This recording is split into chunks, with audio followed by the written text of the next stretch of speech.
Assalamualaikum warahmatullahi wabarakatuh.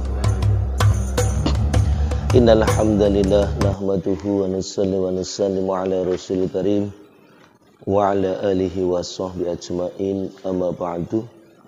Jamaah subuh yang dimuliakan Allah Ta'ala, kembali kita bersyukur kehadirat Allah Ta'ala. Salawat dan salam semoga terlimpah pada junjungan kita Nabiullah Nabi Agung Muhammad sallallahu alaihi wasallam. Semoga terlimpah pula pada seluruh keluarga beliau, sahabat beliau dan umat beliau, termasuk diri kita, mendapatkan syafaat fid dini dunya hatta ilal akhirah. Allahumma amin.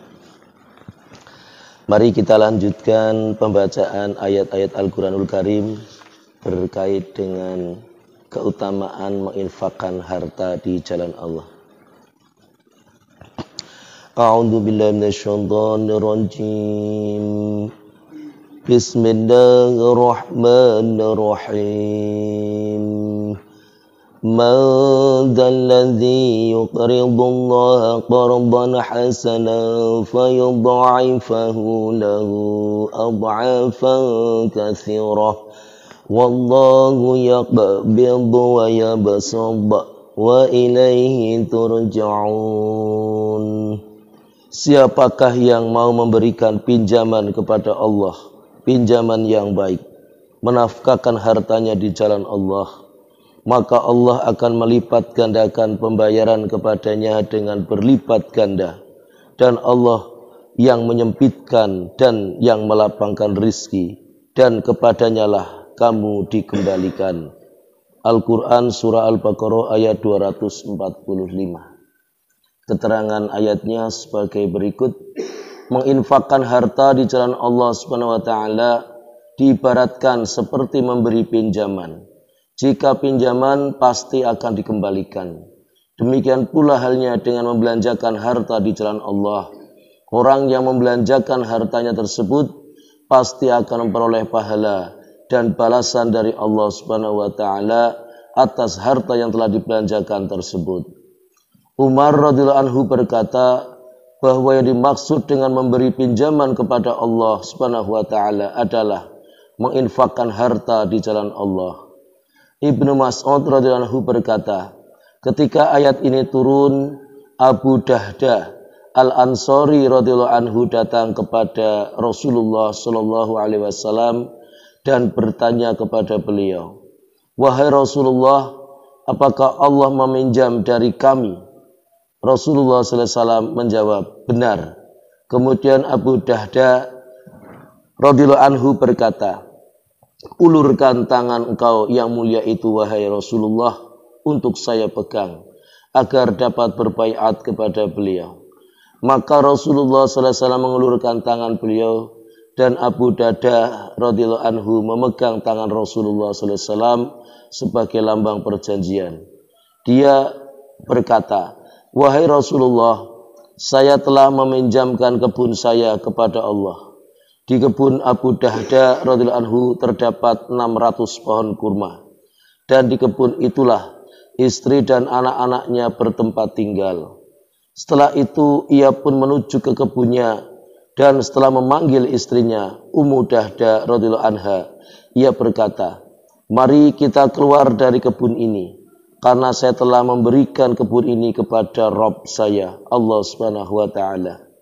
Dalam hadis lain, Abu Hurairah radhiyallahu anhu berkata, kemudian Rasulullah sallallahu alaihi wasallam membagi-bagikan kebun tersebut untuk beberapa anak-anak yatim. Dalam sebuah hadis diterangkan bahwa ketika ayat di bawah ini diturunkan, A'udzu billahi minasyaitonir rajim. Man jaa'a bil hasanati falahu 'asyru amsalihha. Barang siapa melakukan suatu kebaikan, maka baginya pahala 10 kali lipat. Maka Rasulullah sallallahu alaihi wasallam berdoa, "Ya Allah, lebihkanlah pahala bagi umatku lebih banyak lagi." Kemudian Allah Ta'ala turunkan ayat berikut ini. Man dzalladzi yuqridullaha qardan hasanan fayudha'ifahu lahu ad'afan katsirah. Barang siapa mau memberi pinjaman kepada Allah dengan pinjaman yang baik, maka Allah akan melipat gandakan pembayaran kepadanya dengan berlipat ganda. Al-Quran Surah Al-Baqarah 245. Kemudian Rasulullah SAW berdoa lagi, ya Allah tambahkan pahala umatku. Maka turunlah ayat sebagaimana yang akan diketengahkan pada ayat yang berikutnya. Kemudian Rasulullah SAW berdoa lagi, ya Allah tambahkan lagi pahala untuk umatku. Terhadap doa Nabi SAW tersebut, maka turunlah ayat berikut ini. Innama yuwaffas sabiruna ajrahum bighairi hisab. Sesungguhnya hanya orang-orang yang bersabar yang dicukupkan pahala mereka tanpa batas. Al-Quran Surah Az-Zumar ayat 10. Dalam sebuah hadis disebutkan bahwa seorang malaikat berseru, siapakah yang pada hari ini bersedia memberi pinjaman dan besok akan mendapat kembalian sepenuhnya? Sedangkan dalam hadis lain diterangkan bahwa Allah SWT berfirman, wahai manusia, amanahkanlah hartamu kepadaku. Tidak ada kekhawatiran harta itu akan terbakar, tenggelam atau dicuri. Dan aku akan mengembalikannya semuanya kepadamu ketika kamu sangat memerlukannya. Diambil dalam kitab Durrul Mansur. Demikianlah apa yang kita dengarkan dari ayat Al-Quranul Karim, yaitu surah Al-Baqarah ayat 245. Kemudian dikuatkan dengan ayat yang lain, yaitu surat Az-Zumar dan juga ayat lain, yang semoga Allah Ta'ala memberikan kekuatan kepada kita, hidayah kepada kita, agar mampu menghadirkan amanah dari ayat tersebut, yaitu senantiasa kita meningkatkan semangat untuk berinfak di jalan Allah Ta'ala. Karena sungguhnya apabila Allah menggunakan kata qardhan hasanah, itu pinjaman, maka sungguhnya Allah pasti akan mengembalikan kepada siapapun yang berinfak dalam bentuk yang tidak akan berkurang, bahkan akan ditambah berlipat ganda. Dari mulai 10 kali, ada yang menyebutkan dalam surah Al-Baqarah ini akan berlipat-lipat ganda, ada lagi yang akan dilipatkan 700 kali, dan pula dalam doa Rasulullah SAW Allah menjawab dengan bahwa pahala umat Rasulullah akan mendapatkan lipat ganda yang tidak terbatas, yaitu apabila kita senantiasa bersabar, ya, karena sabar pahalanya adalah tanpa batas. Oleh karena itu marilah kita tingkatkan semangat berinfak, karena sungguhnya itu akan kembali kepada diri kita, kembali kepada keluarga kita, kembali kepada kemaslahatan untuk kebaikan dan simpanan kita kelak di akhirat.